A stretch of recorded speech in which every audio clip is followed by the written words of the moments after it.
Since World War II, more governments have been removed, reshaped, or destabilized by the United States than by any other country in modern history, sometimes with tanks, sometimes with coups, and sometimes without firing a single bullet. This is not a conspiracy theory. It is documented history confirmed by declassified CIA files, congressional reports, and even by former insiders themselves. This documentary reveals how regime change actually works. Through coups, through wars, and through a far more invisible weapon, economic control. This is the story of power without flags, empires without colonies, and regime change without invasion. Regime change does not always mean replacing a president. It means changing who controls resources, changing foreign policy direction, changing economic sovereignty. A government can survive, but its independence may not. To understand how this happens, we must begin with the Cold War. Iran's Prime Minister Mohammad Mossadegh made one fatal decision. He nationalized Iran's oil. The CIA and British intelligence launched Operation Ajax, paid mobs, bribed politicians, manipulated media. Mossadegh was overthrown. The Shah was installed. Result: 25 years of dictatorship led directly to the 1979 Iranian Revolution. This became the template for future regime changes. Guatemala's President Jacobo Arbenz introduced land reforms. U.S. corporation United Fruit Company stood to lose profits. The CIA intervened. A coup followed. Result: 36 years of civil war, over 200,000 deaths, democracy fell, corporate interests survived. Patrice Lumumba wanted Congo's minerals to benefit Congolese people. Within months, CIA backed his rivals. Lumumba was assassinated. Mobutu was installed. Africa learned a lesson. Economic independence had a price. Chile 1973. Salvador Allende was democratically elected. The U.S.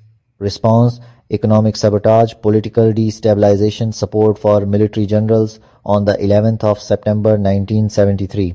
The military seized power. Allende died. Pinochet ruled for 17 years. From this point onward, the US realized something important. Coups work, but they are messy. A cleaner method was needed.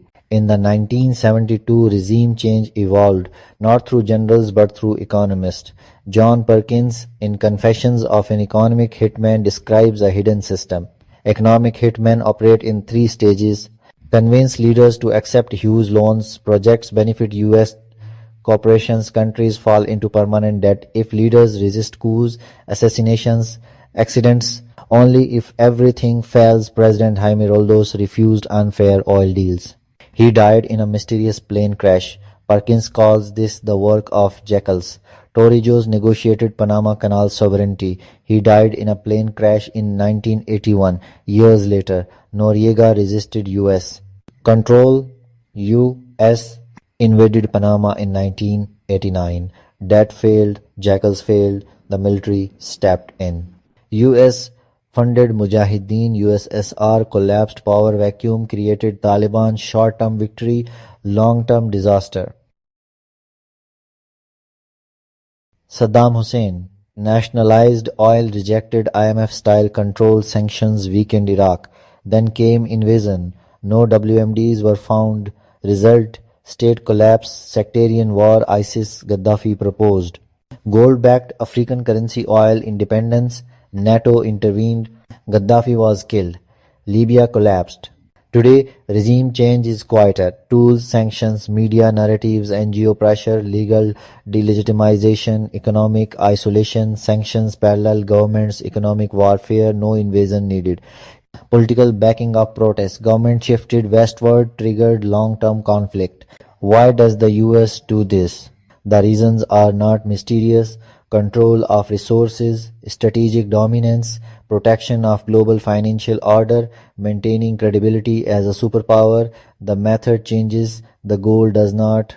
The modern empire no longer needs colonies, it needs debt, dependency, compliance. When economics fail, force follows. Like Maduro case.